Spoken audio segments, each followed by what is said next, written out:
Izal Masih yaqtulul Masih. Hanya Al-Masih saja yang boleh membunuh Al-Masih.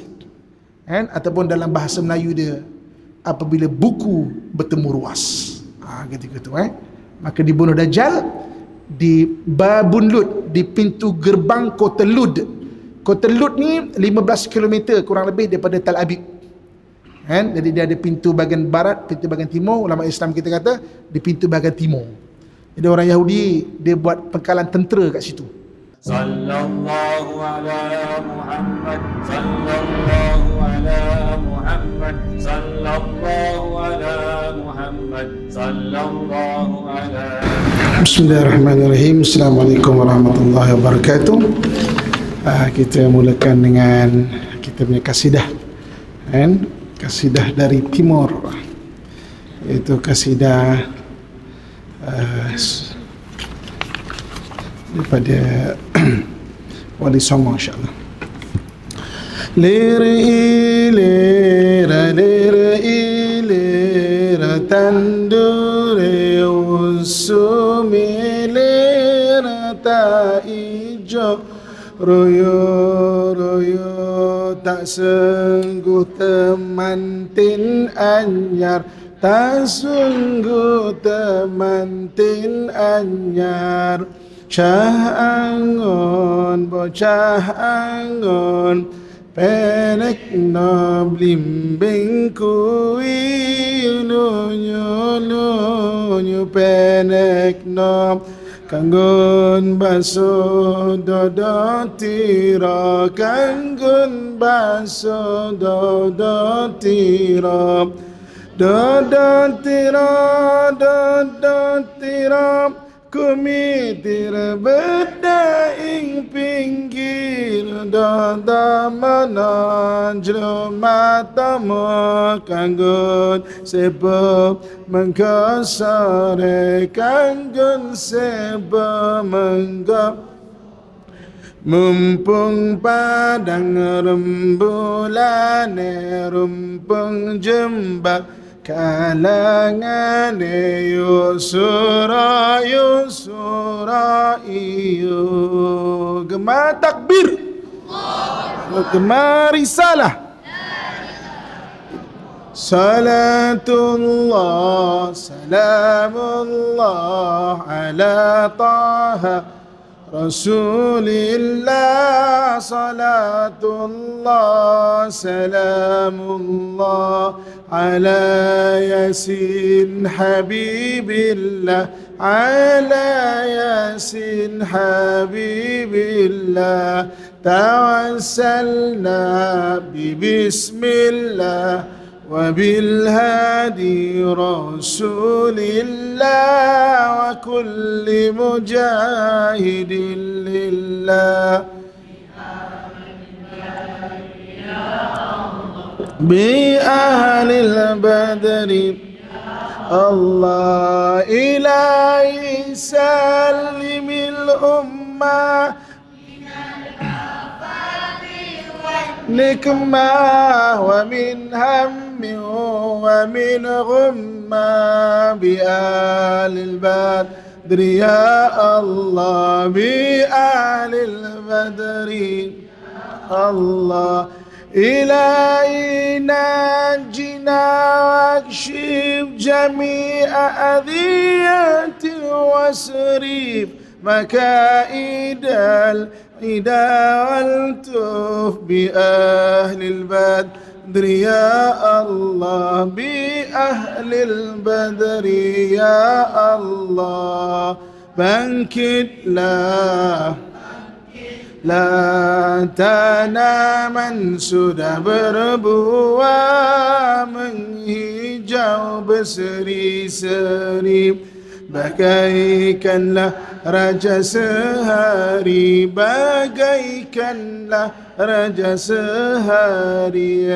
Pengembala anak gembala, panjatlah belimbing itu, meskipun licin tapi panjatlah. Untuk bersihkan pakaianmu, untuk bersihkan pakaianmu.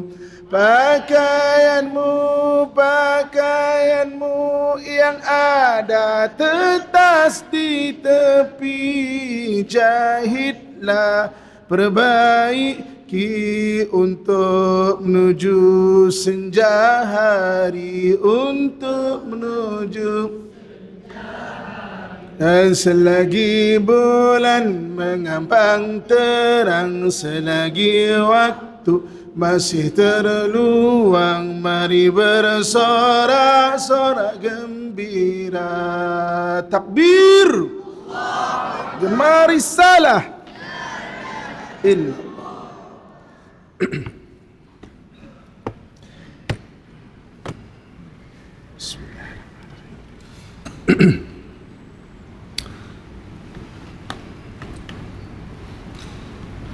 Bismillahirrahmanirrahim. Bismillahirrahmanirrahim. Assalamualaikum warahmatullahi wabarakatuh.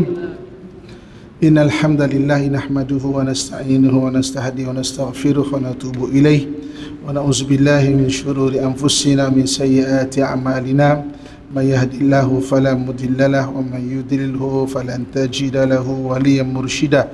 Asyhadu an la ilaha illallah wahdahu la syarika lah wa asyhadu anna Muhammadan abduhu wa rasuluh. Allahumma salli wa sallim ala sayyidina Muhammad wa ala alihi wa ashabihi ajma'in, amma ba'd. Alhamdulillah, kita bersyukur kepada Allah Subhanahu wa taala dengan limpahan kurnia dan rahmatnya pada malam yang berbahagia ni dapat kita menyambung kelas yang ke-6 kita. Jadi kalau ikut yang terakhir, tapi diminta untuk kita tambah satu lagi kelas untuk majlis penutup pada tahun depan lah ya. Lepas tak berapa hari lagi insyaAllah. Okey, pada malam berbahagia ni kita nak tengok mengenai apa itu Bani Israel dan apa itu Yahudi. Okay, kita mulakan dengan apa itu Bani Israel, apa itu Yahudi. Jadi Bani Israel ni adalah bangsa. Okay, dia berasal daripada keturunan Nabi Ibrahim AS. So kita dah kongsikan pada kelakon lepas, Nabi Ibrahim dia ada dua orang isteri yang masyhur. Satu Siti Sarah, satu lagi Siti Hajar. Nabi Ibrahim ni lahir di Iraq, di satu tempat bernama Ur. Dan ketika itu ada satu kerajaan lama dulu. Ur ni Iraq sekarang. Ur ni dekat selatan Iraq. Dekat selatan Iraq tu, jadi dia ada satu bandar. Jadi di bagaimananya kerajaan Mesopotamia lama. Jadi kerajaan lama selepas dipanggil Ubaid period. Salin je biar bunyi, nanti tambahkan bacaan. Jadi Ubaid period ni adalah satu keadaan atau masa manusia tak ada catatan mengenai sejarah manusia. Ubaid period. Istilah dia Ubaid period. Jadi sebelum itu tak ada siapa pun tahu apa yang jadi. Tapi Al-Quran cerita mengenai Nabi Ibrahim AS diturunkan dan bagaimana berlakunya banjir besar. Banjir besar iaitu pada zaman Nabi Nuh AS. Selepas itu manusia tak ada catatan. Itu dipanggil Ubaid period. Kemudian barulah ada kerajaan Mesopotamia dan kerajaan Mesir kuno. Okey, itu yang dicatat dalam sejarah lah. Jadi Nabi Ibrahim ni lahir kurang lebih 1800 tahun sebelum Masihi. 1800 tahun sebelum Masihi di satu tempat bernama Ur. Ur ni dekat Iraq. Dekat Iraq Iraq sekarang. Jadi pendekkan cerita, kita semua tahu bahawa Nabi Ibrahim AS kemudian dibakar di Iraq. Jadi kemudian tak sesuai dulu di Iraq, Nabi Ibrahim pun pergi nak ke Mesir. Jadi dalam pertengahan jalan ke Mesir tu selesa duduk sekitar Jerusalem ataupun Baitul Maqdis. Di situ dia berjumpa dengan isteri iaitu Siti Sarah. Siti Sarah ni orang sekitar Jerusalem situlah. Kemudian dia pun berulang dengan Siti Sarah antara Jerusalem, Hebron dan juga Egypt lama. Dekat Egypt Mesir itu bertemu dengan isteri dia iaitu Siti Hajar. Siti Hajar ni orang Mesir. Lepas tu dipanggil Hajar Masriyah. Orang Mesir ni bangga ada dua orang perempuan menjadi dua isteri Nabi. Satu Siti Hajar, satu lagi isteri Nabi kita Muhammad sallallahu alaihi wasallam, iaitu isteri Muhammad, seorang isteri Nabi Muhammad bernama Maryah Kibtiyah. Satu lagi isteri Nabi Ibrahim, iaitu Hajar Masriyah. Jadi pendekkan cerita, Siti Hajar yang dapat anak dulu. Jadi diberi nama Ismail. Jadi kemudian Allah perintahkan supaya diletakkan Siti Hajar dekat Mekah sana tu. Dekat Mekah, maknanya dekat bahagian bawah sana tu. Kemudian waktu tu Sarah dah agak berumur. Nabi Ibrahim pun dah agak berumur, kurang lebih 80 tahun umur waktu tu. Datang malaikat bagi tahu, Allah mendengar rintihan isteri kau Sarah tu, Allah kurniakan rezeki, Sarah juga akan mengandung. Maka Sarah dengar di balik tabir, Sarah ketawa macam tak percaya, umur 80 tahun kan. Jadi macam tu. Macam tu. Kan? Jadi malaikat kata, kalau betul lahir anak, besok namakan sempena ketawa dia tu. Betul mengandung lahir anak, sebab itu diberi nama Ishaq. Ishaq tu daripada ahah tu. Kan? Jadi nama-nama berarti Ishaq tu dia nama daripada bunyi, daripada ahah. Macam tu lah orang ketawa tu. Jadi daripada Nabi Ishaq alaihissalam lahir Nabi Allah Yaqub. Yaqub ni nama lain dia Israel. Nama lain dia Israel. Sebab itu daripada anak-anak Yaqub dipanggil Bani Israel. Okey. Daripada Siti Hajar lahir Nabi Ismail. Daripada Nabi Ismail ni lahir bangsa Arab. Arab ni dia tak nisbahkan kepada Nabi Ismail. Orang Arab ni pula dia suka berjalan. Berjalan duduk kan? Berjalan ni araba. Dalam bahasa Arab dia araba. Araba ni mana bergerak. Sebab tu dipanggil bangsa yang bergerak. Arab ni. Kan? Yang ni Bani Israel, kenapa tak panggil nama Bani Ismail? Kan? Jadi Arab, mana orang bergerak itu orang Arab. Dalam Quran pun Allah sebut perangai orang Arab ni, li'ila fi Quraisyin ila fihim rihlat asy-syita'i was-saif. Kebiasaan orang Arab pada musim sejuk dia akan pergi ke Yaman, pada musim panas dia akan pergi ke Syam. Kan? Jadi maknanya itu orang Arab. Jadi Bani Israel ni, antara dua-dua ni, antara Bani Israel dengan orang Arab, Bani Israel paling banyak diutus para nabi. Orang Arab ada 4 nabi sahaja. 4 nabi sahaja orang Arab, iaitu Nabi Hud alaihi salam, makamnya berada di Hadramaut, Nabi Hud. Kemudian Nabi Saleh alaihi salam, makamnya berada di Mesir, Nabi Saleh alaihi salam. Nabi Shu'aib alaihi salam, Nabi Shu'aib makam berada di Jordan. Dan Nabi kita Muhammad sallallahu alaihi wasallam makamnya berada di Madinah. Jadi bangsa Arab ada 4 nabi saja. Bani Israel beribu orang nabi daripada Bani Israel. Kan? Jadi maknanya itu Bani Israel. Jadi daripada Bani Israel ni banyak para nabi, para anbiya alaihi wassalatu wassalam. Jadi sebab itu Allah Subhanahu wa taala sebut, oleh kerana banyaknya nabi diutus kepada Bani Israel, jadi maknanya banyaklah perkhabaran iman dapat dekat dia. Sebab itu surah Al-Baqarah ayat 122. Salin dulu surah ayat, nanti kemudian kita rujuk. Surah Al-Baqarah ayat 122 Allah sebut, ya Bani Israel adhkuru ni'mati allati an'amtu alaikum wa inni faddaltukum 'alal 'alamin. Wahai Bani Israel, kenangkanlah nikmat yang kami nikmatkan kepada kamu, dan kami lebihkan kamu di atas sekalian alam. Waktu tu sebab banyaknya para anbiya, para nabi diutuskan kepada Bani Israel.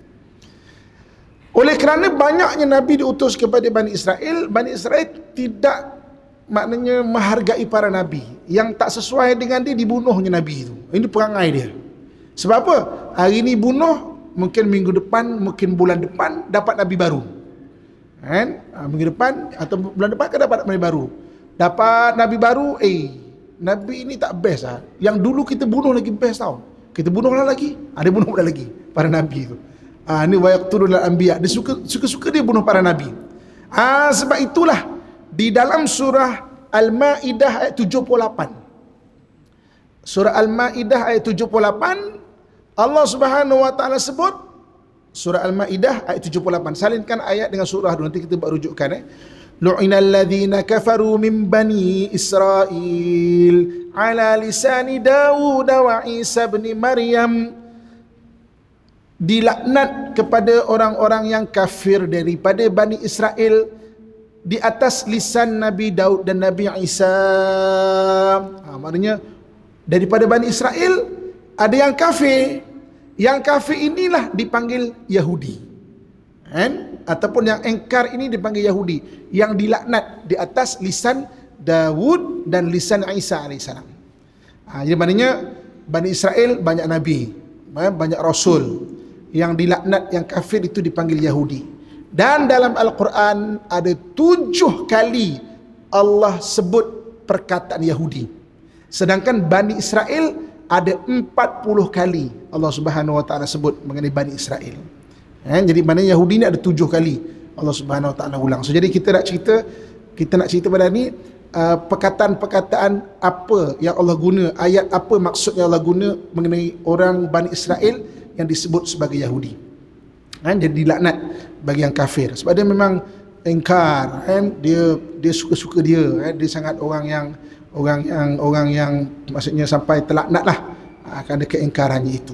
Sebab itu kita kalau nak mengata boleh mengata orang Yahudi, Yahud, okey. Y ni disebut di sebahagian lahjah orang Eropah dengan J. Yahud jadi Jahud, itu lahir kemudian jadi Jewish. Jewish itu daripada Yahud dah. Daripada Yahud. Okey. Jadi ayat yang pertama, orang Yahudi ni oleh kerana dia ni kufur, dia suka-suka mengata Tuhan, mengata Allah Subhanahu Wa Taala. Jadi ayat dalam surah Al-Maidah ayat 64. Surah Al-Maidah ayat 64, wa qalatil yahud, Allah tak kata Bani Israel. Wa qalatil yahud yadullahi maghlulah. Orang Yahudi berkata Allah itu kedekut dan bakhil. Dia suka-suka dia kata Tuhan. Dia suka-suka dia mengata Tuhan. Dia kata wa qalatil yahud yadullahi maghlulah. Jadi maknanya suka-suka dia mengata Tuhan. Tuan-tuan sekalian, Orang dulu ni dia kalau nak memuja satu benda, dia akan memanggil benda tu. Contoh katakanlah dia memuja Tuhan dia Lata Uzza, dia akan duduk ramai-ramai, dia akan panggil Lata Uzza macam tu. Ini contoh, jangan buat contoh maknanya duduk. Jadi orang dulu punya kepercayaan, kalau nama Tuhan ni disebut, Tuhan tu akan jadi lemah dan terpaksa ikut apa yang mereka nak. Betul, kalau ada nama Tuhan disebut, dia akan panggil Hegel. Contoh, jangan dibuat. Okey, maknanya Hegel mana dia panggil. Sebab tu orang dulu dia punya macam tempat ibadah dia macam Zaqurah ataupun Zigurat. Zigurat ni rumah ibadah orang lama. Ni cerita lepas zaman Ubaid period, zaman Mesopotamia. Bayangkan kita anggap dia orang macam lekeh, duduk kat hutan, duduk kat mana. Dia orang dah ada zigurat tau. Zigurat tu bangunan yang dibuat daripada batu, mana dia orang akan panggil Tuhan tu. Sebab itu orang Nasrani dan orang Yahudi, dia tak pernah tahu siapa nama Tuhan. Dia punya ketua-ketua je, rabai je tahu siapa nama Tuhan. Walaupun orang Yahudi panggil nama Tuhan Yahweh. Yahweh tu gelaran kepada nama Tuhan dia. Nama Tuhan sebenar dia orang tak tahu. Tuan-tuan tanya orang Kristian, orang Nasrani, siapa nama Tuhan? The God. Yes, the God. But what is his name? The God. Okay, God. Apa dia? Dia tak tahu nama Tuhan dia. Sebab bagi dia, kalau sebut nama Tuhan, Tuhan tu akan jadi lemah. Maka Allah Subhanahu Wa Taala turunkan dalam Al-Quran surah Ikhlas, kul, katakan Muhammad, huwallahu ahad. Kita orang Islam yang tahu siapa nama Tuhan kita. Allah. Kul huwallahu ahad, dia Allah yang esa. Allahu samad, Allah tu tempat minta, takkan lemah. Minta. Mana segala hajat. Ini kalau kita sebut Lata Uzza terpaksa datang, jin kan datang, mana jadi lemah. Tapi Allah tu Allahu samad, lam yalid wa lam yulad, tak ada anak, dia tak boleh panggil, hey, awak anda yang bernama sekian dan sekian. Sebenarnya benda ni sama juga. Kalau orang nak memuja kita ataupun nak melemahkan kita, dia akan panggil nama kita dan panggil nama mak kita. Kan? Dia katakan dia panggil, kan? Contoh katakanlah Fatimah binti siapa? Contoh kan? Dia panggil puja, jadi pemujaan. Kan? Sebab itu nama mak ni kita kena rahsiakan. Kan? Bukan saja sebagai orang memuja, password bank pun dia pakai nama mak juga. Kan? Betul, password bank, nama bapak orang senang dapat, nama mak ni orang susah dapat. Sebab memang untuk memuja. Kalau orang tahu nama kita, orang boleh panggil, mungkin lemah. Kan? Tapi Allah tidak lemah. Lam yalid wa lam yulad wa lam yakul lahu kufuwan ahad. Dia tidak sama macam sesuatu pun. Okey. Saya nak cerita benda ni balik pada Nabi Ibrahim tau. Jangan kita lost pula, kan? Nabi Ibrahim. Jadi Nabi Ibrahim berada di Ur. Ur ni maknanya satu tempat yang orang memang puja patung dan sebagainya. Jadi maknanya dia kemudian dia kahwin dapat Bani Israel, dan juga maknanya jadi Bani Israel dan juga orang Arab tadi. Kan? Sebab tu dua bangsa ni dia lebih kurang sama perangai dia. Kalau baik betul, kalau jahat betul. Jadi orang Yahudi ni ataupun orang Bani Israel yang tidak beriman ni, dia suka-suka mengata Tuhan. Jadi surah Al-Maidah ayat 64, waqalatil yahud yadullahi maghlulah. Orang Yahudi kata tangan Allah tertutup, Allah ni bakhil, dia kata pada dia, kan? Nauzubillah. Kan? Kita orang beriman, Allah tu tidak pernah ada sifat kekurangan bagi Allah Subhanahu wa taala. Mustahil bagi Allah sifat kekurangan. Jadi ini ayat pertama. Yahudi itu dia kenapa disebut Yahudi itu? Sebab Yahudi itu dia mengata Tuhan suka dia je. Okey. Ayat yang kedua yang Quran guna mengenai Yahudi, kan, iaitu surah At-Taubah ayat 30. Surah At-Taubah ayat 30. Apa kata Allah Subhanahu wa taala mengenai Yahudi? Wa qalatil yahudu Uzair ibnullah wa qalatin nasara al-masih ibnullah. Orang-orang Yahudi kata Nabi Uzair anak Allah. Orang Nasrani kata Al-Masih Isa anak Allah Subhanahu wa taala. Dia kata anak Allah. Sedangkan Allah lam yalid wa lam yulad. Dia tidak beranak dan tidak diperanakkan. Jadi dua-dua ni, Uzair anak Allah, Al-Masih Isa anak Allah. Kata orang Yahudi dan kata orang Nasrani. Islam kita jelas, Allah tu lam yalid wa lam yulad. Tidak beranak dan tidak diperanakkan. Uzair ni siapa? Uzair ni salah satu nabi di antara Nabi Ibrahim, salah satu di antara Nabi Bani Israel daripada zaman antara Nabi Daud dan Nabi Zakaria. Okey, Nabi Daud bila tarikh dia? Lebih kurang 1000 tahun sebelum Masihi, Nabi Daud. Nabi Zakaria ni lebih kurang 1 Masihi lah, sebab dia 3 orang sekali Nabi serentak. Nabi Zakaria, Nabi Yahya dan Nabi Isa. 1 Masihi lah. Jadi maknanya antara Nabi Daud dan Nabi Isa ada satu orang Nabi bernama Nabi Uzair. Nabi Uzair, satu orang Nabi bernama Nabi Uzair. Jadi kalau setengah ahli sirah kata dia lebih kurang dalam 700 ataupun 700 tahun sebelum Masihi lah. Lebih kurang dalam 700 tahun sebelum Masihi. 700 tahun sebelum Masihi ada satu orang Nabi daripada Bani Israel namanya Uzair. Diceritakan kisah ini dalam surah Al-Baqarah ayat 256. Dia ditidurkan oleh Allah selama 100 tahun. Jadi orang yang ditidurkan oleh Allah yang lama ni ada 2. Satu Ashabul Kahfi, tengah isu kan Ashabul Kahfi sekarang. Satu lagi Uzair. Kita tunggulah ada tak timbul isu Uzair pula. Saya tak nak bahas benda tu di sini, di kelas yang lain. Okey. Jadi maknanya Ashabul Kahfi satu lagi Uzair. Uzair ditidurkan 100 tahun. Apa nama Ashabul Kahfi ditidurkan 300 tahun. Okey. Ini menarik kalau kena nak cerita ni. Okey. Ashabul Kahfi orang lahir lebih kurang 200 tahun sebelum Masihi. 200 tahun sebelum Masihi. Orang Nasrani selepas Nabi Isa. Tak ada kena-mengena pun dia orang Nasrani ataupun tidak. 200 tahun sebelum Masihi lahir ditidurkan. Lahir Nabi Isa. Nabi Isa ceritakan, dulu ada orang tertidur dah 200 tahun. 100 tahun lagi lebih kurang dia akan bangun balik.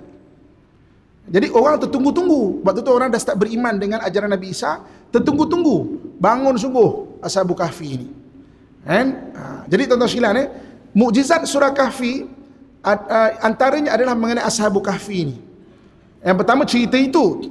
Yang keduanya, sistem kiraan tahun dalam dunia ada dua. Satu kiraan matahari, satu kiraan bulan. Kiraan matahari ada 365 hari suku. Kiraan bulan 354 hari ataupun 55 hari. Jadi maknanya beza 10 atau 11 hari dalam masa setahun antara kiraan bulan dengan kiraan matahari. Okey. Jadi kiraan manakah tahun Ashabul Kahfi tidur? Secara kiraan matahari atau kiraan bulan? Allah raikan kedua-dua cara. Sebab itu dalam Quran Ashabul Kahfi itu tidur berapa tahun? Allah kata 309 tahun. Allah tak kata 309. 309 tahun. Kalau kiraan matahari 300 tahun. Kalau kiraan bulan 309 tahun. Itu mukjizat Jadi, betul lah, Masya Allah. Kalau orang Yahudi kira secara kiraan bulan, sebab orang Yahudi ni dia kira secara bulan 309 tahun. Orang-orang barat kira secara matahari 300 tahun. Jadi itu antara mukjizat dia. Jadi maknanya Nabi Isa kemudian beritahu lahir bangkit sungguh. Ada orang, ini yang Nabi Isa cerita ni. Itu cerita Ashabul Kahfi. Jadi orang Yahudi kata Uzair itu anak Allah. Jadi kemudian orang Nasrani kata, orang Kristen kata Al-Masih Isa itu anak Allah. Atau ayat kedua, Allah guna perkataan Yahudi di dalam Al-Quran. Ayat yang ketiga daripada surah Al-Maidah ayat 18. Okey, surah Al-Maidah ayat 18 ni apa kata Allah Subhanahu wa taala? Orang Yahudi kata apa? Wa qalatil yahudu wan nasara nahnu abna'ullahi wa ahibba'uh. Berkata orang-orang Yahudi dan juga Nasara, kami ini anak-anak Allah dan kekasih-kekasihnya. Bukan saja Uzair anak Allah, bukan saja Isa anak Allah, kami semua ni anak Allah. Pula dah lagi banyak sekarang anak Allah Subhanahu. Anak Allah kata orang Yahudi dan orang Nasrani. Apa Allah sebut? Wa qalatil yahud, perkataan Yahudi yang ketiga digunakan dalam Quran. Sebab dia kata dia juga anak-anak Tuhan juga. Kita orang Islam jelas, Allah lam yalid wa lam yulad wa lam yakul lahu kufuwan ahad. Ayat yang keempat. Ayat yang keempat dalam surah Al-Baqarah ayat 113. Surah Al-Baqarah ayat 113. Surah Al-Baqarah ayat 113, Allah ceritakan macam mana orang Yahudi, perkataan Yahudi digunakan. Wa qalatil yahudu laisatin nasara ala syai'. وقالت النصارى ليست اليهود على شيء وهم يتلون الكتاب. Berkata orang-orang Yahudi, orang-orang Nasrani itu sesat. Berkata orang-orang Nasrani, orang-orang Yahudi itu sesat, dan mereka semua itu adalah ahli-ahli kitab, pembaca kitab. Orang Yahudi kata orang Nasrani sesat, orang Nasrani kata orang Yahudi sesat. Tapi dua-duanya sesat. Jadi ada satu golongan yang bercakap benar tapi masuk neraka. Kalau ikut Al-Quran dua-dua, iaitu siapa dia? Yahudi dan Nasara. Dia dua-dua cakap betul. Yahudi tak betul. Yang kita kata Nasara tak betul. Bercakap betul tu, tapi dua-dua masuk neraka. Sebab dua-dua berpegang pada benda yang salah. Itu surah Al-Baqarah atau ayat yang keempat. Okey, ayat yang kelima. Ayat yang kelima ni surah Al-Baqarah ayat 120. Perkataan Yahudi sekali lagi digunakan. Surah Al-Baqarah ayat 120. Allah Subhanahu wa taala sebut, a'udzubillahi minasyaitonir rajim. Walan tarda ankal yahud walan nasara hatta tattabi'a millatahum. Tidak akan redha orang Yahudi dan orang Nasrani sehingga kamu mengikut agama mereka. Allah sebut Yahudi takkan suka, Nasrani takkan suka sampai kita ikut agama mereka. Sebab apa? Sebab apabila satu orang itu, dia agama tu berubah-ubah, akhirnya pegangan tu dia akan bercampur dengan hawa nafsu. Kita orang Islam, dia jelas. Walaupun benda kita tak suka, tapi Allah perintahkan kita kena ikut. Sebab itu kadang-kadang apabila secara popularnya ajaran maknanya suka kepada sesama jenis ni, ada setengah-setengah gereja yang mengiktiraf benda tu. Tapi Islam kata tak. Kita tidak dibenarkan. Jadi maknanya apabila bercampur dengan hawa nafsu, dia akan memilih apa yang dia suka dan dia nak kita jadi macam itu. Tapi orang Islam tak. Orang Islam satu-satunya agama yang memang dia ada pendirian. Suka ke tak suka ke, kalau betul-betul pegang, dia ada pendirian dia. Sebab tu orang Islam dia tak mudah kena tipu kalau dia berpegang dengan Al-Quran, hadis, tafsiran para ulama yang muktabar. Dan benda ni pun disebut oleh Nabi SAW. Tuan-tuan sekalian, saya pernah cerita dekat kelas ni. Dulu zaman Abbasiyah ni, kerajaan Abbasiyah ni bermula tahun 750 Masihi.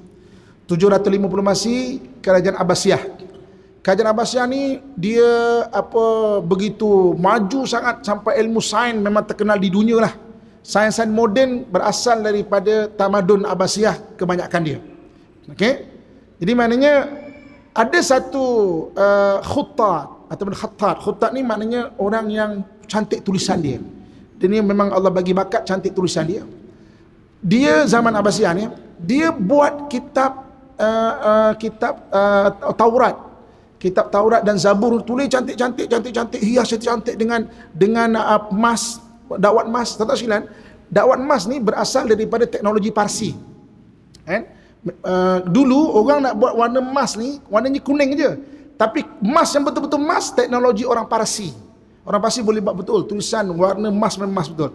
Ada dua benda daripada Parsi, satu warna emas, satu lagi warna turquoise. Warna turquoise tu dia berasal memang daripada Parsi sebab dia ada batu feruza tu warna turquoise.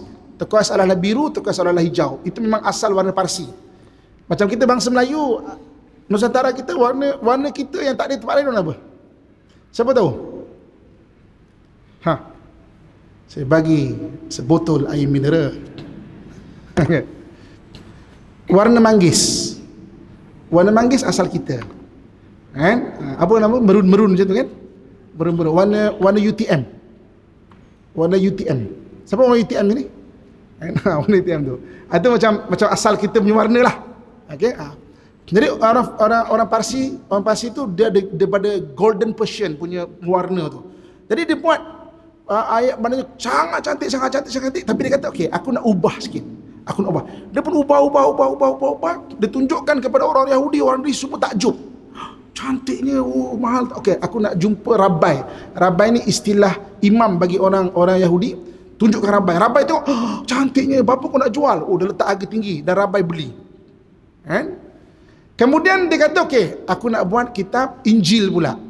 Dia buat Injil dengan Golden Persian punya warna, cantik, tapi aku nak ubah sikit. Dia tunjukkan mana-mana orang Nasrani, semua kagum. Cantiknya, cantik. Kan? Dia bawa kepada ketua agama Nasrani sangat takjub.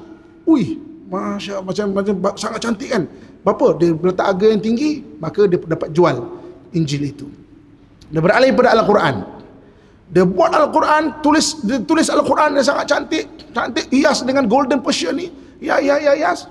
Dia tunjuk kepada orang. Ketika itu dia tunjuk pada kawan dia penjual ikan. Okey, dekat Baghdad ni dia terkenal juga dengan ikan sebab dia Sungai Dajlah dengan Sungai Furat tu, Penjual ikan baca, ini kau ubah Quran ni. Itu belum imam ke, mufti ke, penjual ikan. Kau jangan tunjuk kat mufti, kau kena bunuh lagi, kena jatuhkan bunuh, merubah Al-Quran ni kan. Tak jadi dia. Kan hanya penjual ikan. Sebab Allah Subhanahu Wa Taala sebutkan, inna nahnu nazzalna dzikra wa inna lahu lahafizun. Kami menurunkan Quran, kamilah yang memelihara dia. Tuan-tuan nak tengok mushaf Utsmaniyah ada dekat Tashkent, Uzbekistan. Macam mana boleh sampai ke Tashkent pula?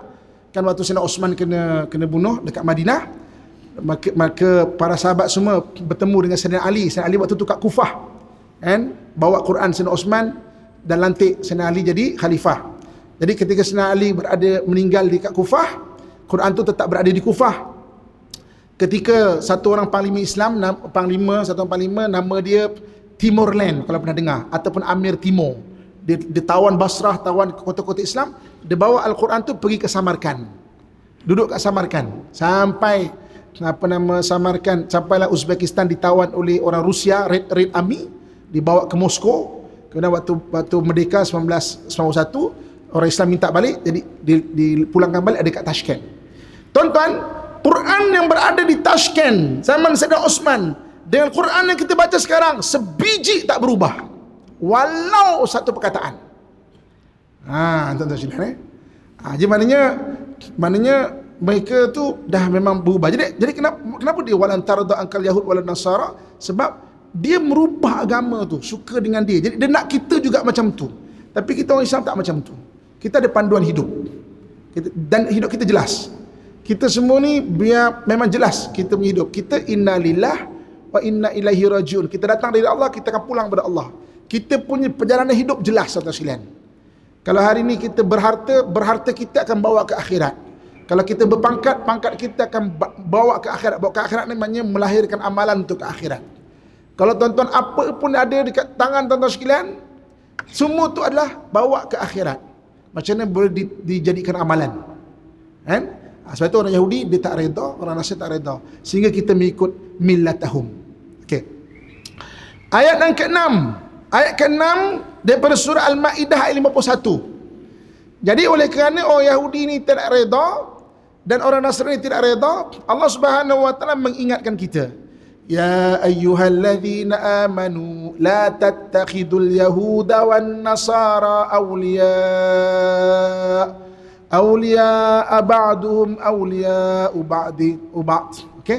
Wahai orang-orang yang beriman, janganlah kamu mengambil orang Yahudi dan Nasrani itu sebagai teman rapat, sebahagian daripada teman rapat kamu, kan? Maknanya sebagai teman rapat, pemimpin ke apa ke, jangan ambil. Kan? Ini antara perkataan Yahudi yang Allah gunakan dalam Quran yang ke-6.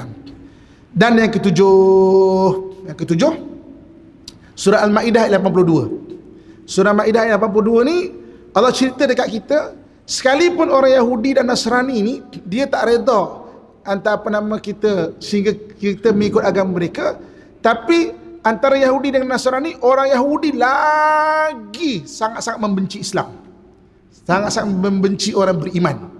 Ini surah Al-Maidah ayat 82 dibanding orang Nasrani. Allah sebut kan? Maknanya asyaddun nasu adawatan lilladzina amanu latajidanna asyaddan nasi adawatan lilladzina amanu al-yahuda walladzina asyraku. Kamu akan dapati orang yang paling memusuhi orang-orang yang beriman itu adalah orang Yahudi dan orang-orang yang musyrikin. Orang musyrikin ini penyembah berhala. Wala tajidanna aqrabahum mawaddatan lilladzina amanu alladzina qalu inna nasara.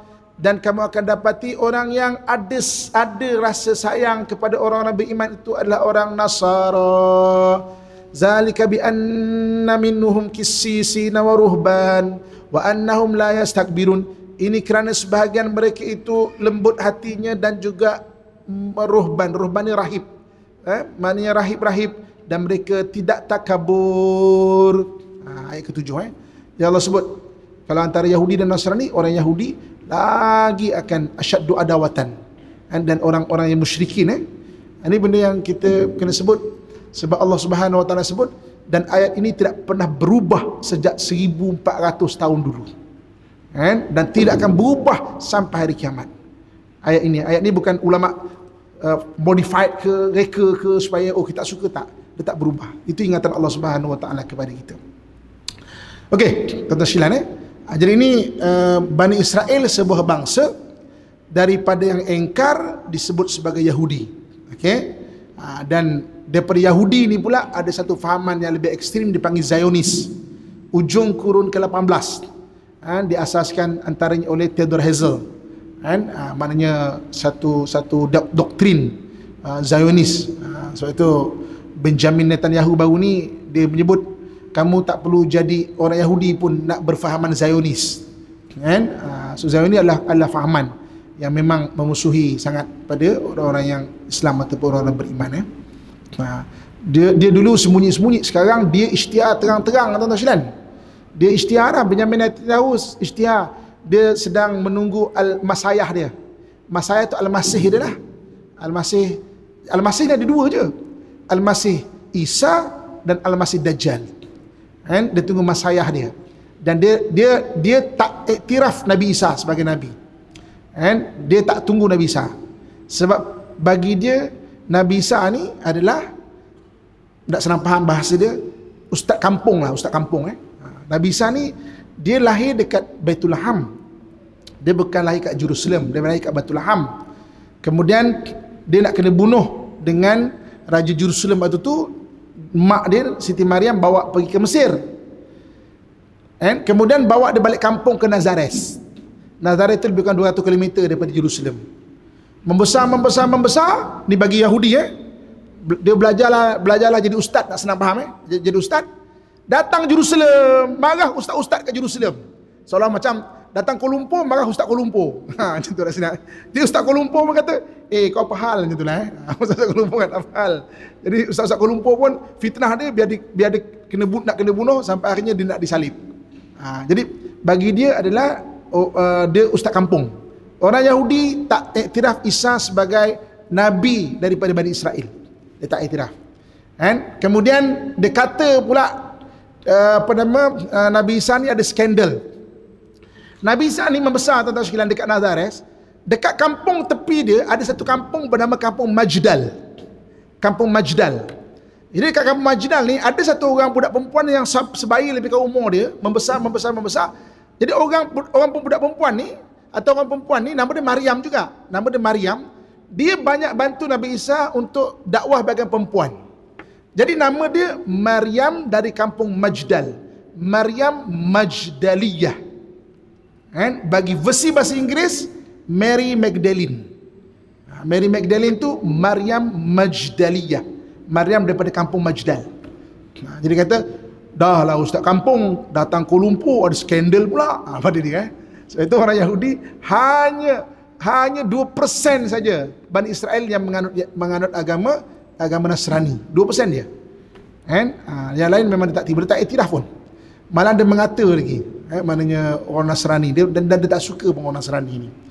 Bagi dia macam ustaz kampung yang ada skandal bagi dia bagi dia. Okey. Tuan-tuan muslimin dan muslimat rahmatullah sekalian. Jadi mana orang Yahudi, Bani Israel, Yahudi, sekarang ada Zionis pula. Memang dia adalah jadi kita kalau nak marah maksudnya Yahudi itu. Dan kita fahamlah benda itu, dan juga paling kurang kita faham kan. Jadi Bani Israel adalah maknanya banyak orang beriman dan juga para nabi, dan banyak orang mengaku-ngaku di Bani Israel tapi sebenarnya tak pun, tak keturunan mana-mana kan. Yang betul-betul dari Bani Israel keturunan para nabi ni semua maknanya dah sikit sangat kan. Dah memang tak tahu mana dah. Dia adalah orang yang maknanya mengingkar kepada ajaran nabi-nabi terdahulu. Okey. Muslimin dan muslimat Allah sekalian. Okey. Bab yang kedua, bab pertama Bani Israel, Yahudi dan juga Zionis. Bab yang kedua saya nak cerita kalau kita dah hujung ni masuk zaman moden lah. Takrifan moden ni lebih kurang 100 tahun dululah. 100 tahun dulu. Apa yang jadi 100 tahun dulu. Okey. Mula-mula saya nak cerita dulu mengenai kenapa orang Nasrani ni sangat memusuhi Islam.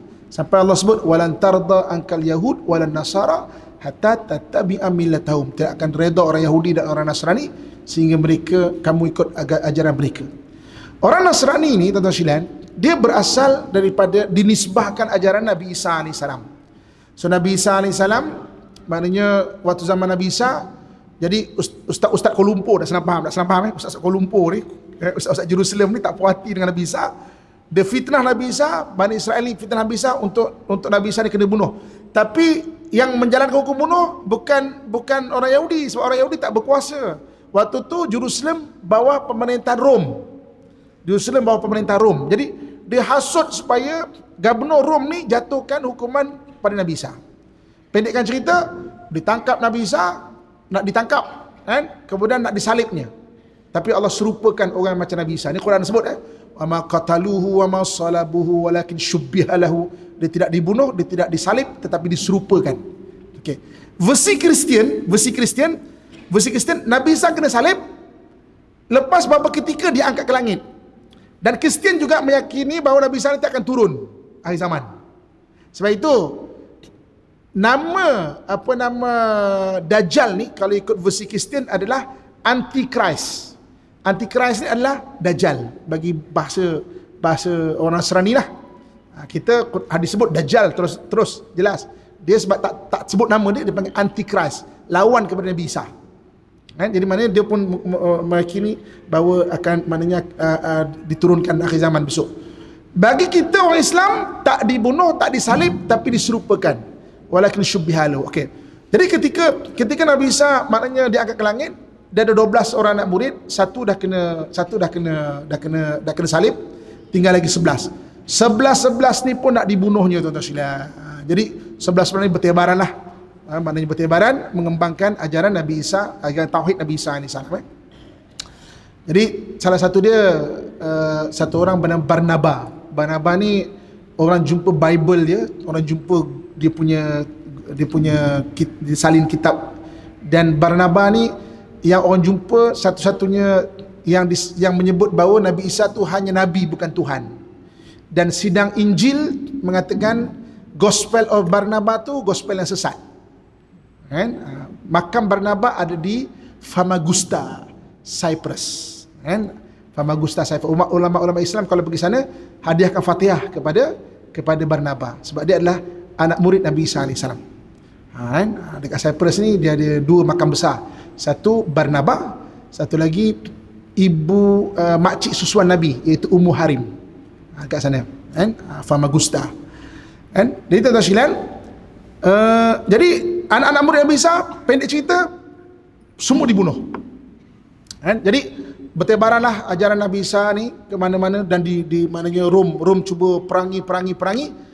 Sampailah akhirnya lebih kurang 300 Masihi. 300 Masihi ni iaitu Maharaja Rom memeluk agama Kristian, memeluk agama Nabi Isa. Namanya Konstantin. Konstantin ni dia peluk agama Nasrani. Konstantin. Itu bermulanya maknanya orang Rom berpegang kepada ajaran Nasrani. Pendekkan cerita tuan-tuan sekalian, kerajaan Rom tu dihabiskan oleh kerajaan Islam. Ketika last tombangnya ketika Muhammad Al-Fatih dapat mengalahkan Konstantinopel pada 1453 Masihi. 1453 Masihi Muhammad Al-Fatih berjaya mengalahkan Konstantinopel. Jadi orang Rom habis. Kerajaan Rom habis. Kerajaan Rom habis. Jadi tuan-tuan sekalian, jadi orang Nasrani ni, jadi ketika Islam datang, pengaruh ajaran Nasrani ini dia makin luntur dan orang Nasrani ini selalu berperang dengan orang Islam. Dan selalu dia orang kalah. Kemuncaknya ketika peperangan salib. Peperangan salib tu adalah kemuncak dia. Jadi orang Nasrani ini, kerajaan Nasrani dia dipimpin oleh dua negara. Satu kerajaan Perancis, satu lagi kerajaan British. Perancis dan juga British. Dua negara ni yang pimpin Nasrani. Dua-dua ni kalah dengan Salahuddin Al-Ayyubi. Kerajaan Perancis kalah 1187 Masihi. Kerajaan tentera salib kalah 1187 Masihi. Jadi Perancis kalah, baru datang Raja England. Kalau tuan-tuan biasa dengar nama dia, Richard the Lionheart. Richard the Lionheart tu datang selepas tombangnya ataupun dapat diambilnya Baitul Maqdis. Jadi dia datang jadi hero lah. Dia gelar sebagai Richard the Lionheart. Maka ketika dia sampai dekat Jerusalem, memang berperang dengan Salahuddin Al-Ayyubi ni, takdir Tuhan sakit dia. Ketika sakit, ada sirah kata Salahuddin yang hantar doktor. Ada kata Salahuddin sendiri yang menyamar menjadi doktor. Jadi sampai dia ubat Richard the Lionheart sampai dah baik. Ketika last visit doktor ni, last lawatan dia kata, okey doktor, terima kasih, ubat saya jadi sihat. So apa yang kau nak? Maka Salahuddin kata, hulurkan tangan kananmu. Oh, kau nak tangan aku boleh, aku boleh potong pun sebab kau jadikan aku sembuh ni. Tapi jangan ambil dua-dua sebab satu lagi aku nak guna untuk lawan Salahuddin. Ulurkan tangan kananmu. Maka dia ulur tangan kanan. Maka Salahuddin buka dia punya hud kepala tu, ulurkan tangan. Sambut tangan Richard. Bawa dia bangun. Dia kata, aku Salahuddin. Aku tidak akan berperang dengan orang sakit. Sekarang kau telah sembuh. Mari kita kembali ke medan perang.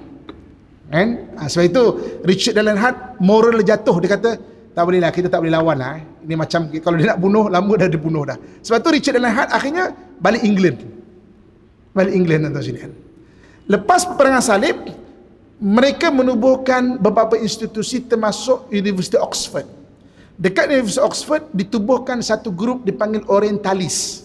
Orientalis ni adalah orang-orang yang nak mempelajari bangsa-bangsa Timur. Bangsa-bangsa Timur, macam mana cara nak memahami bangsa Timur? Bangsa Timur ni banyak orang Islam. Maknanya banyaknya bangsa Timur orang Islam lah. Jadi dipanggil grup Orientalis. Orientalis study semua bangsa-bangsa Timur. Saya mula-mula dengar perkataan Orientalis ni daripada tok guru saya. Saya bermula perjalanan pelajaran saya dengan pondok, tuan-tuan sekalian.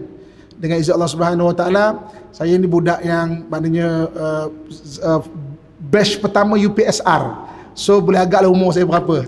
Siapa batch pertama UPSR sini? Saya batch pertama UPSR. Jadi keputusan tu bagus sikit. Dapat panggilan beberapa asrama penuh. Tapi arwah ayah saya tak hantar saya asrama penuh, dia hantar asrama penuh sungguh. Penuh sungguh ni pondok, tuan-tuan sekalian. Nak tidur pun tak muat. Tak tidur, lambat balik asrama penuh. Tak asyik tidur surau. Ini kita cerita pondok zaman dulu tau. Ini bukan sekarang. Sekarang proper. Ini cerita tahun 80-an punya pondok tu. Jadi dulu tok guru saya, dia mengajar, saya ingat lagi semuta tu serban semuta dengan tu baca kitab, kuning mata pun nampak tak nampak kan. Pesan keadaan murid ni. Mau kena ingat orang Kelantan mau kena ingat. Kat luar sana ada satu grup nama dia Orientalis. Mau kena jaga Islam ni. Ingat betul-betul. Saya dengar, Orientalis, saya budak-budak lagi besar-besar ni kan. Orientalis? Apa tu? Jadi perkataan Orientalis pertama saya dengar waktu saya kecil lagi. Tuan-tuan sekalian, ketika saya besar, kemudian arwah saya hantar saya pergi Pakistan. Dulu sekolah tahfiz tak banyak kat Malaysia, sekarang tak perlu dah.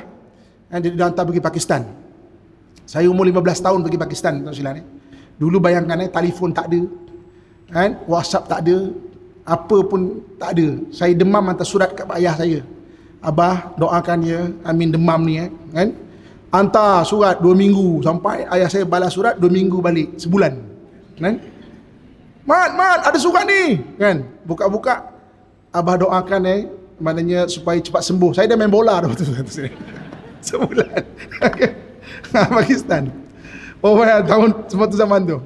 Jadi balik Pakistan, arwah saya kata, abah dah lengkapkan kau asas. Bermulalah perjalanan akademik kau. Itu yang dihantar saya Mahat Muhammadi, ambil SPM, masuk universiti dan bermulalah perjalanan akademik saya.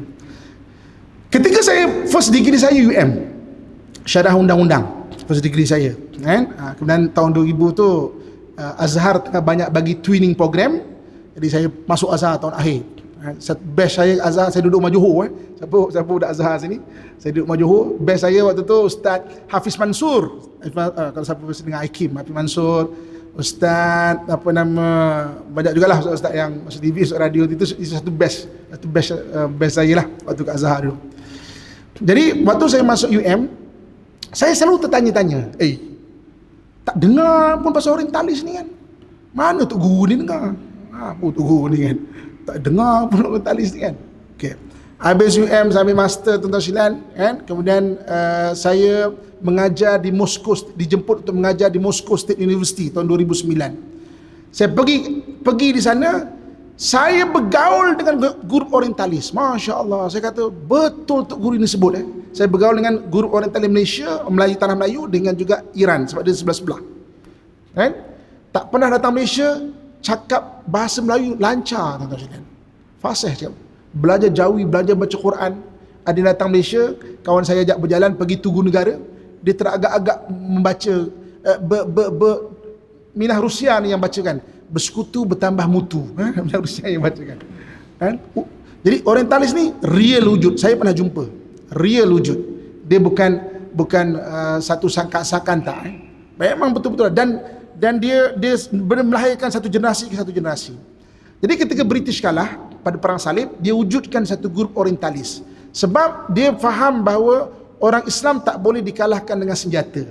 Sebab orang Islam ni dia ada modul. Dalam Islam ada modul mencintai kematian lebih daripada mencintai kehidupan. Kita orang Islam ada modul, kita mencintai akhirat lebih daripada kita mencintai dunia. Sebab akhirat sebahagian besar daripada hidup kita. Hidup kita di dunia 60 tahun, 70 tahun, 80 tahun, 90 tahun. Dekat akhirat mungkin beratus, mungkin beribu tahun. Kubur. Itu belum lagi akhirat sampai tak ada penghujung. Kita ada modul itu. Patut tak boleh. Jadi dia study. Macam mana nak melemahkan? Saya jumpa buku-buku tulisan untuk bangsa Melayu kurun ke-16, 17, 18 dekat St. Petersburg di Rusia. Sebab saya pensyarah kat sana, saya boleh masuk maknanya perpustakaan-perpustakaan yang hanya pensyarah saja boleh masuk. Termasuk 13 manuskrip Melayu yang tak ada kat mana-mana tempat. 13 manuskrip Melayu yang tak ada kat mana-mana tempat. Termasuk undang-undang bertulis bangsa kita Melayu sebelum kedatangan Islam. Tuan-tuan sekalian, orientalis dia curi buku-buku kita, dia tulis untuk kita percaya orang Melayu ni alah apalah, lekeh lah, lemah lah, itulah, inilah, tak pandai berniaga lah, apalah. Dia nak supaya kita percaya. Dia kata kita dapat Islam kurun ke-12, dapat Islam second hand pula, daripada India lah, daripada China lah. Tuan-tuan, kalau kita dapat Islam daripada India, kenapa kita tidak bermazhab Hanafi? Kenapa kita bermazhab Syafi'i? Yang Syafi'i ni siapa? Orang Arab daripada Hadramaut yang bawa Islam kemari. Dia nak cakap orang Melayu ni dapat Islam second hand, bukan direct daripada Arab. Dia nak kita percaya benda tu, tuan-tuan sekalian. Jadi dia nak tipu sejarah kita. Itu kan ada pepatah orang tua kita, jika mahu rosakkan buah-buahan, rosakkan kulitnya. Jika mahu rosakkan tanam-tanaman, rosakkan akarnya. Jika mahu rosakkan sebuah bangsa, rosakkan sejarahnya. Ini yang diorang buat, tulis untuk kita percaya. Apa tu, alhamdulillah sekarang ni teknologi dah banyak orang dah start kaji pasal bangsa Melayu dan sebagainya. Sangat bagus, tuan-tuan sekalian. Okey, jadi tuan-tuan sekalian, dia kalah kurun ke-11 British dengan Perancis. Dia memang sangat memusuhi, maknanya negara-negara umat Islam ni lah. Kemudian tuan-tuan sekalian, pendekkan cerita, mereka datang bahagian-bahagian ke timur. Kenapa mereka datang bahagian-bahagian timur ni, tuan-tuan sekalian? Sebab dalam hadis Nabi sebut di akhir zaman yang menyemarakkan kebangkitan Islam anak-anak timur, daripada Royatul Aswad, panji-panji hitam daripada timur. Jadi dia cuba kafirkan bangsa-bangsa timur. Tuan-tuan, anak kita tingkatan 3 belajar. Kenapa Portugis datang ke Melaka? 3G, itu bukan rahsia dah. Gold, glory dan gospel. Mereka cuba kafirkan anak-anak Melayu kita, tapi tak berjaya. Tak berjaya. Sejak kurun ke-15 lagi tau, tapi tak berjaya. Sebab anak-anak timur ni anak-anak yang Nabi sebut akan menyemarakkan kebangkitan Islam akhir zaman. Okey, dan mereka tahu. Kemudian tuan-tuan sekalian, mereka jajah sebahagian negara Manila berasal daripada Amanillah. Sultan Sulaiman syahid kat sana. Di mananya banyaklah kawasan Nusantara kita ni memang diserang, tapi alhamdulillah, maknanya bahagian kita ni dengan pejuang-pejuang kita, pemimpin-pemimpin terdahulu, kemudian pahlawan-pahlawan kita, tuan-tuan sekalian, kita berjaya. Paling penting agama tu dapat dijaga, tuan. Jadi tuan-tuan sekalian, dekat negara Arab, mereka bahagikan antara Perancis dan juga British. Pendekkan cerita ni kurun ke-19 pada perjanjian Sykes-Picot. Sykes-Picot ni perjanjian pada 1917 tu. Dia bahagikan negara Arab pada 2. Satu Perancis punya, satu lagi British punya. Termasuk Baitul Maqdis. Masuk topik kita belajar ni. Baitul Maqdis jatuh ke tangan British. Sebelah kita ni 1824, perjanjian Anglo-British. Dia bahagikan tanah Muslim bahagian kita Nusantara ni kepada 2. Sebahagian milik Belanda, sebahagian milik British. Itu yang tanah Melayu terbahagi. Dulu Nusantara ni ada 2 tanah. Satu tanah Jawa, satu lagi tanah Melayu. Dipanggil Malay Archipelago dengan Java Archipelago. Malay Archipelago lagi besar. Sumatera semua tanah Melayu, Semenanjung tanah Melayu sampai ke Campak dan kepulauan-kepulauan Melayu. Jawa Archipelago ni, tanah Jawa ni daripada Jawa Barat, kemudian Jawa Tengah, Jawa Timur, kemudian kepulauan Jawa. Jadi mana tanah ni ada 2. Kan? Jadi etnik banyaklah. Kan? Tapi umum dia Melayu dan juga Jawa. Kan? Sebab itu tuan-tuan sekalian, dia suka-suka bagikan sebagai Anglo 1824 Anglo British, sebahagian tanah Jawa, maknanya itu yang tanah Melayu terbelah. Sumatera dapat ke Belanda, akhirnya jadi apa nama Indonesia lah. Belah-belah kita pun bagi. Selatan Thailand dibagi kepada Siam, suka-suka dia. Perjanjian British Siam, kan? 1906 1909, suka dia. Sebab tu orang selatan Thailand terus berjuang. Tiba-tiba negara dia jadi milik Siam. Kita berlawan, Patani berlawan dengan Siam tuan-tuan sekalian beratus tahun tau. Kan? Tiba-tiba British, okey ni bawah engkau. Sebab tu orang berjuang, kan? Sampai sekarang pun masih lagi berjuang, kan? Tapi akhir-akhir ni tok 2-3 tahun ni. Ni kalau hari raya tuan-tuan tengok Perhimpunan Melayu Patani, masya-Allah, dengan tanjak dia, dengan baju Melayu dia datang daripada laut, daripada sungai. Masya-Allah, kan? Kebangkitan, maknanya anak-anak tanah-tanah Melayu ni, dan juga tanah Nusantara ni lah. Sebab memang Nabi sebut akhir zaman yang menyemarakkan adalah bangsa Timur ni. Jadi diorang cuba kafirkan, kan? Ni Yahudi pun tahu, jadi maksudnya Nasrani pun memang tahu. Lepas tu mereka cuba kafirkan. Okey, tuan-tuan sekalian, pada tahun 1916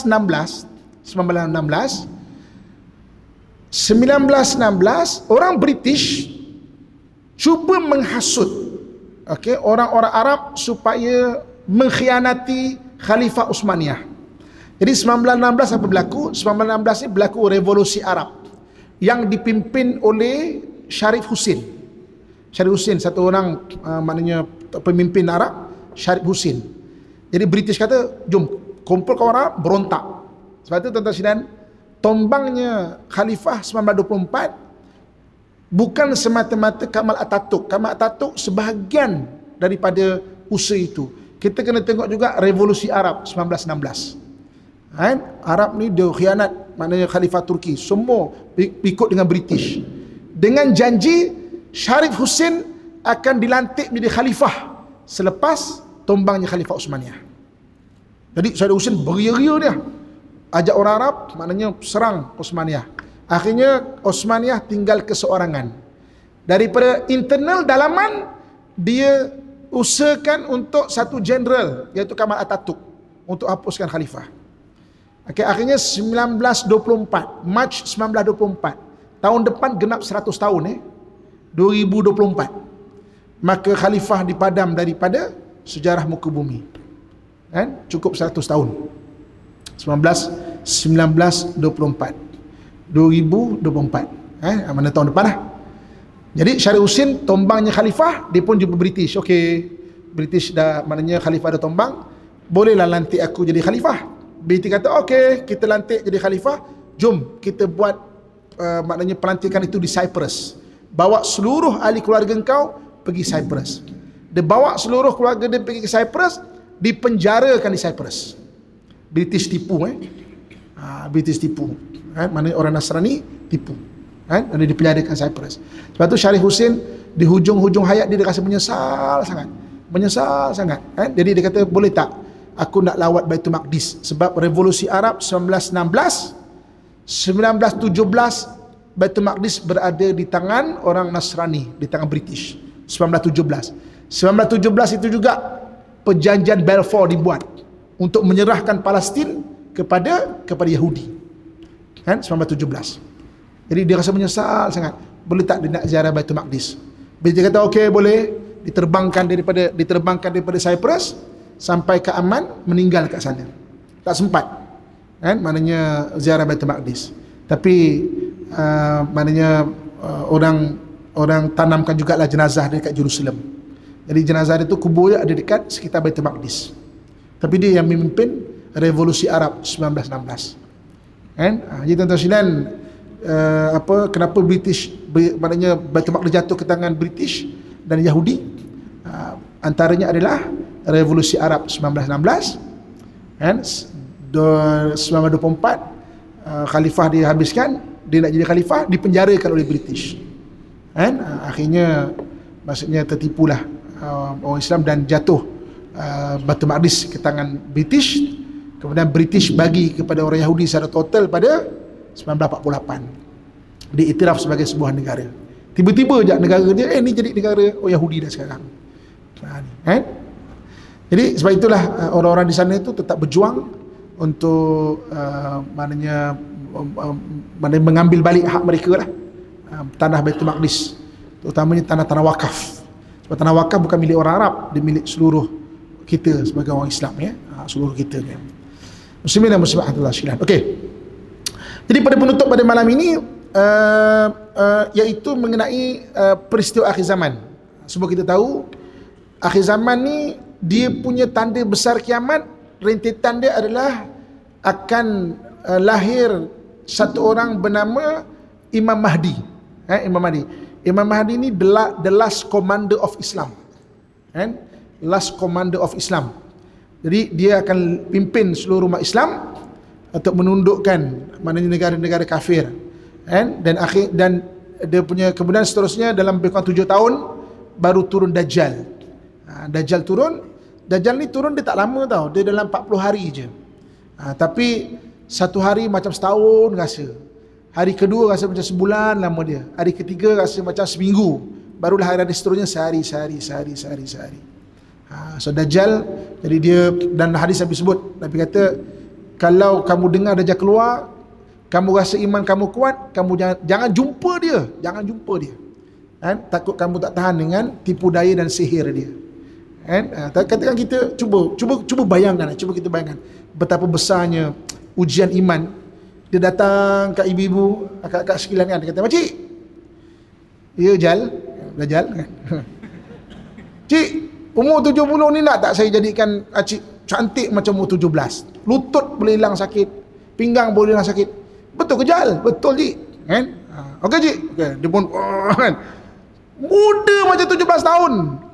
Lutut sakit hilang, pinggang hilang. Kalau tak ya. Kan?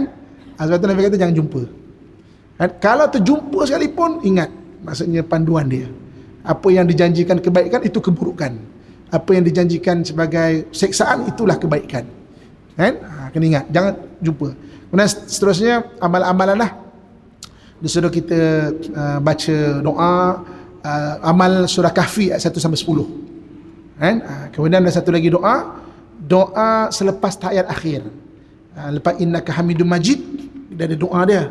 Kan? Allahumma inni a'udzubika min fitnatil mahya wal mamat wa min fitnatil masihid dajjal. Kan? Jadi maksudnya nanti boleh minta ustaz kita tuliskan doa tu. Tak panjang. Kan? 4 benda kita minta. Supaya minta selamat fitnah dunia, kehidupan dan kematian, selamat daripada azab kubur dan neraka, selamat daripada fitnah dajjal. Kan? Itu boleh bacalah. Kan? So boleh cari doa tu, amalkan setiap sembahyang. Sebab tapi nasib baik turutan dia tu adalah Imam Mahdi dulu. Jadi Imam Mahdi, Dajjal. Kemudian Dajjal maknanya bermaharajalela, maka Allah turunkan Nabi Isa AS. Nabi Isa AS diturunkan di Menara Putih daripada Syam. Jadi ulama ijtihad, Menara Putih itu dekat Masjid Umawi dekat Damsyik. Kan? Masjid Umawi kat Damsyik, di situ diturunkan. Kemudian dia pun datang ke Baitul Maqdis, kan, sembahyang dekat Baitul Maqdis, dan boleh memimpin umat Islam untuk membarangi Dajjal. Dan peperangan tu sangat besar, sangat besar. Kita tahu ending dia. Kita pun kata Dajjal kalah lah tu kan. Tapi peperangan tu sangat besar. Sebab apa yang ada pada Nabi Isa ada pada Dajjal. Sebab tu dua-dua gelarannya Al-Masih. Nabi Isa boleh turun hidangan di langit, Dajjal boleh turun hidangan di langit. Nabi Isa boleh hidupkan orang mati, Dajjal boleh hidupkan orang mati. Nabi Isa boleh ubat orang sakit pelek-pelek, Dajjal boleh ubat orang sakit pelek-pelek. Kan? Jadi sebab itu izal masih yaqtulul masih. Hanya Al-Masih saja yang boleh membunuh Al-Masih. Kan? Ataupun dalam bahasa Melayu dia, apabila buku bertemu ruas. Ketika itu maka dibunuh Dajjal di Babun Lud, di pintu gerbang Kota Lud. Kota Lud ni 15 km kurang lebih daripada Tel Aviv. Jadi dia ada pintu bahagian barat, pintu bahagian timur. Ulama Islam kita kata di pintu bahagian timur. Jadi orang Yahudi dia buat pengkalan tentera kat situ. Sebab dia nak protect Dajjal ya. Dia buat Al-Masih dia lah. Dia percaya kan saya dah ceritakan. Orang Yahudi ni antara dia punya perangai, dia punya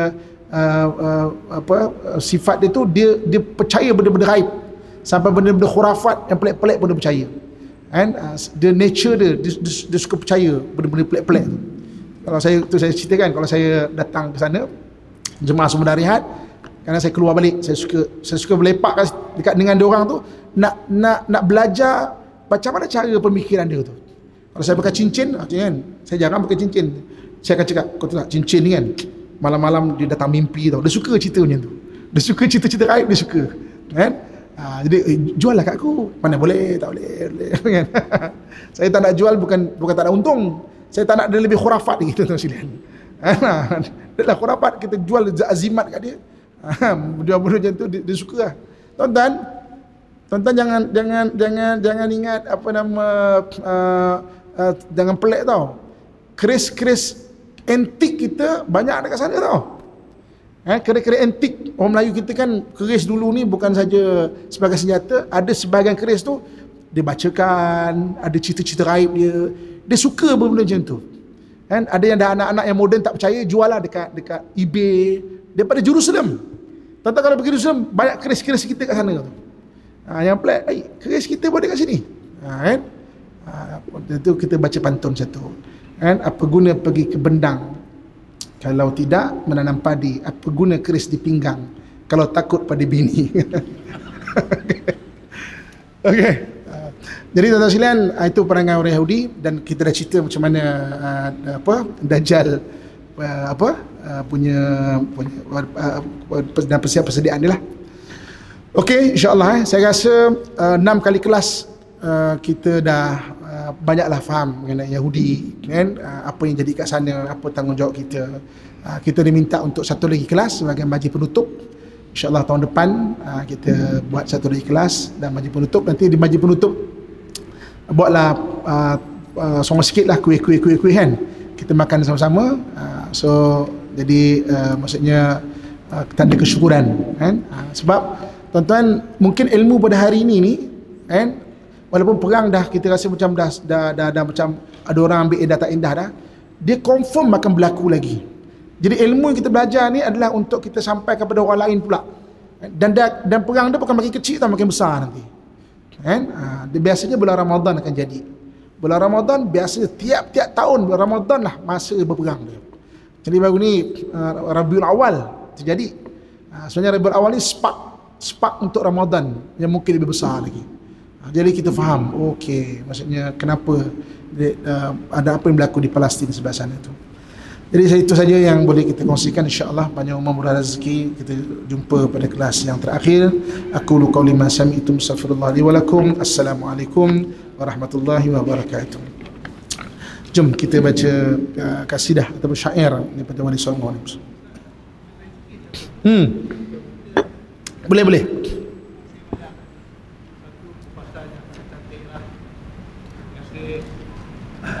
Saya ke Palestin tahun 2016 dan rupanya saya pergi, dia menyebut Ustaz Amin.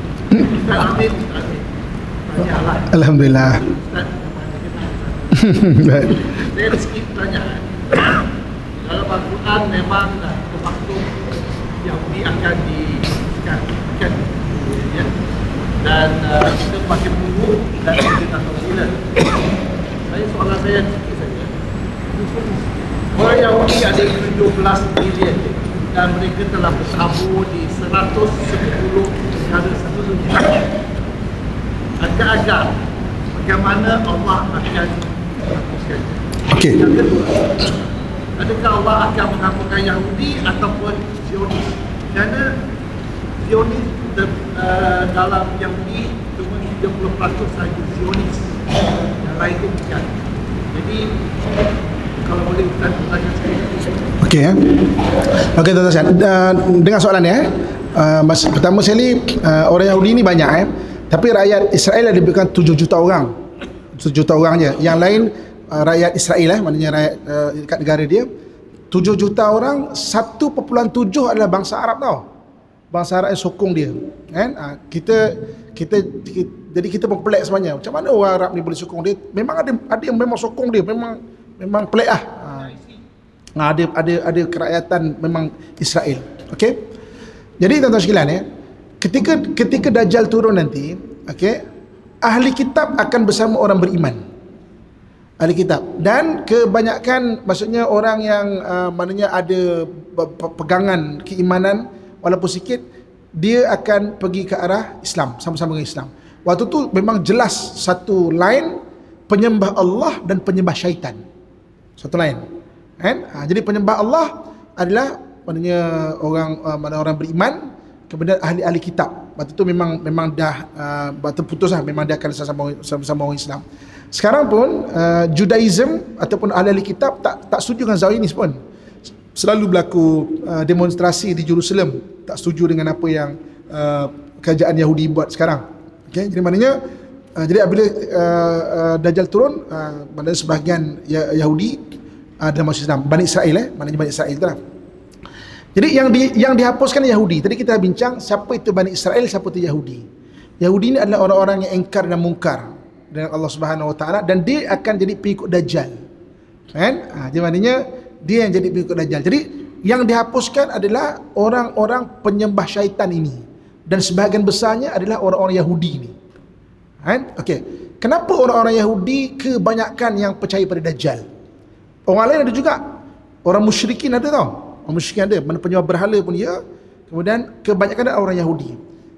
Sebab ingat tak dalam kuliah kita, orang Yahudi adalah orang yang dia sangat percaya pada benda-benda gaib.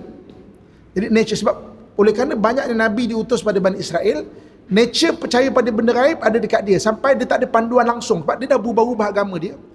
Dia percaya pada tangkal, dia percaya, sebab itu dia percaya pada, dia tak percaya Nabi Muhammad sebagai Rasul, tapi dia percaya perkhabaran Nabi Muhammad. Banyak kisah-kisah dia percaya pada apa yang Nabi kita sampaikan. Termasuk Nabi sebut akhir zaman semua pokok-pokok dan batu-batu mengeluarkan gelombang yang boleh difahami. Ya ibadah Rahman, wahai hamba Allah. Ni tangkap Yahudi kat belakang ni. Kecuali pokok gharqad. Pokok gharqad tu nama saintifik dia oleander. Pokok oleander ni diorang tanam 2012 bagi anak-anak pokok tanam seluruh Palestin. Diorang percaya. Jadi maknanya dia percaya pada benda gaib. Jadi apabila Dajjal turun, Dajjal tunjukkan dia punya benda-benda gaib sihir ni, dia minat. Naturally dia minat untuk itu. Kan?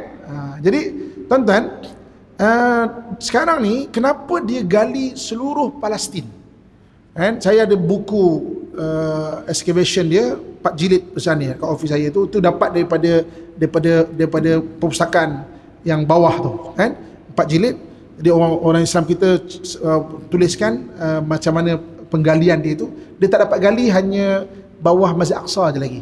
Dia pun sedang cuba berusaha menggali. Dia sedang mencari satu bekas bernama tabut. Dalam surah Al-Baqarah Allah sebut tabut. Tabut ni dalam bahasa Inggeris Ark of Covenant. Ark of Covenant nanti tuan-tuan search, tambahkan ke pengetahuan.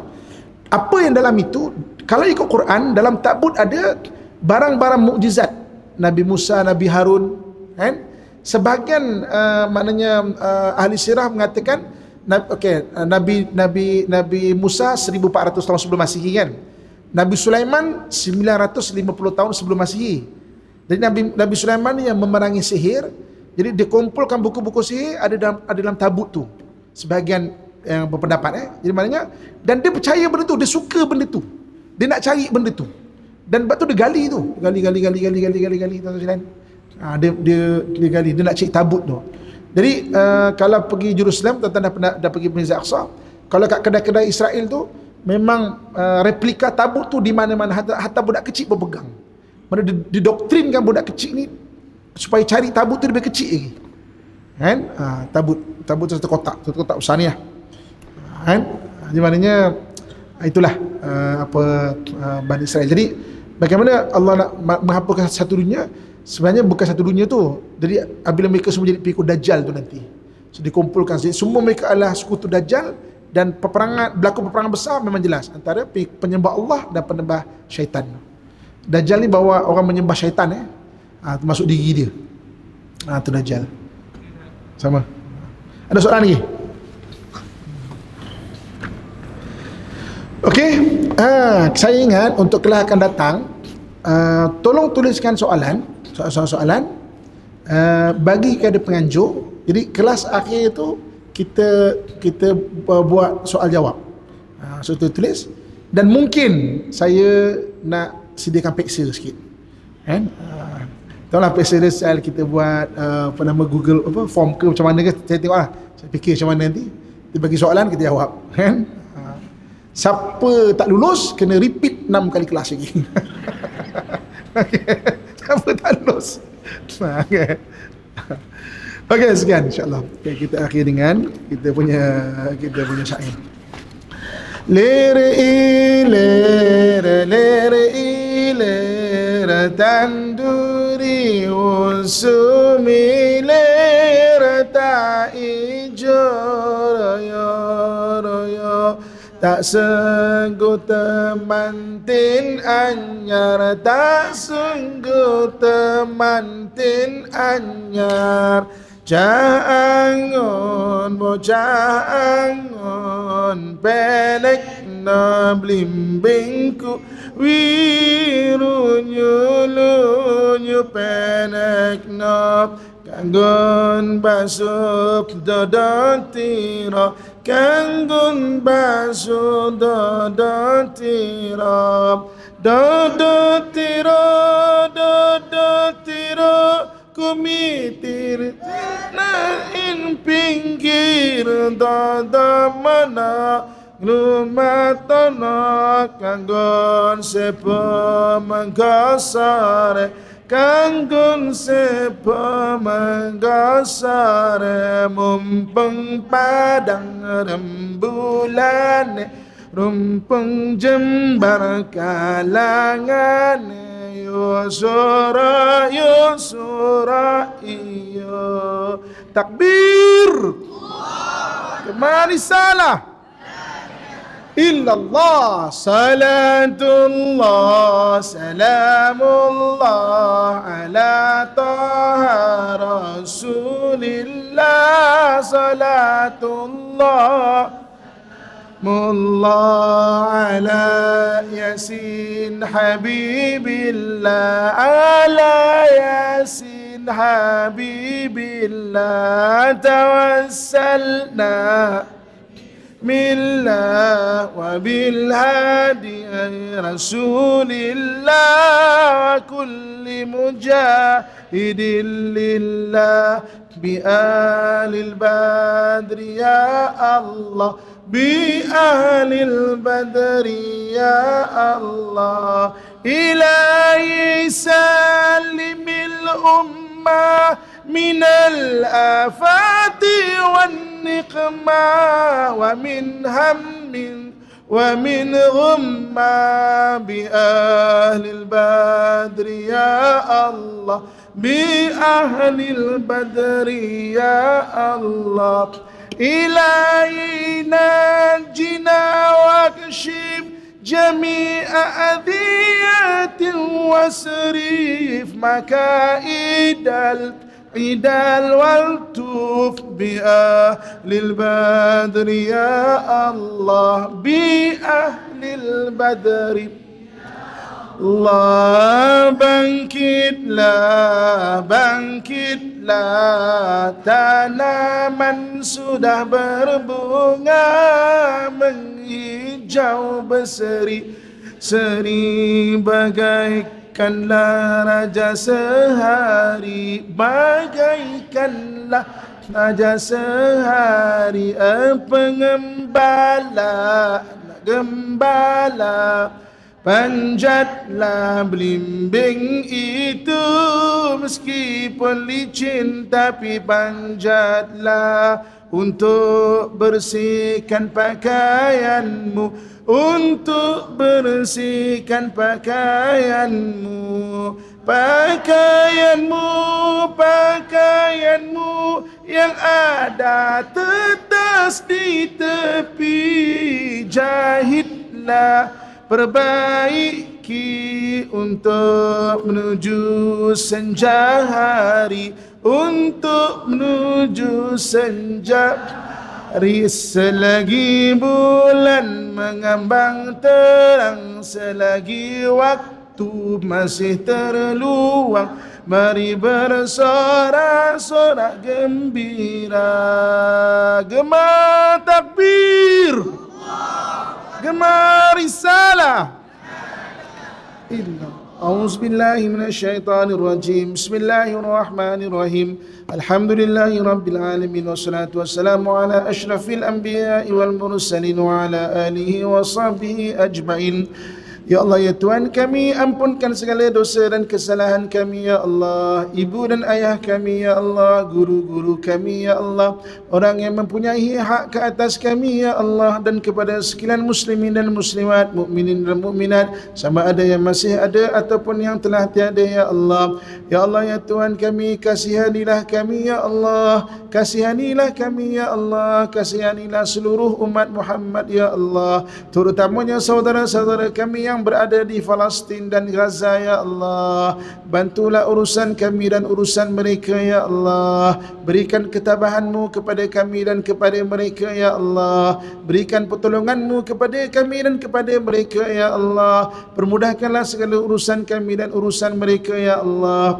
Allahumma rabbana atina fid dunya hasanatan wa fil akhirati hasanatan wa qina adzaban nar wa adkhilnal jannata ma'al abrar ya aziz ya ghaffar ya rabbal alamin. Wa sallallahu ala sayyidina wa maulana Muhammad wa ala alihi wa sahbihi ajma'in. Subhana rabbika rabbil izzati amma yasifun, wassalamun alal mursalin, walhamdulillahi rabbil alamin. Taqabbalallahu minkum minna wa minkum, taqabbal ya karim. Alhamdulillah.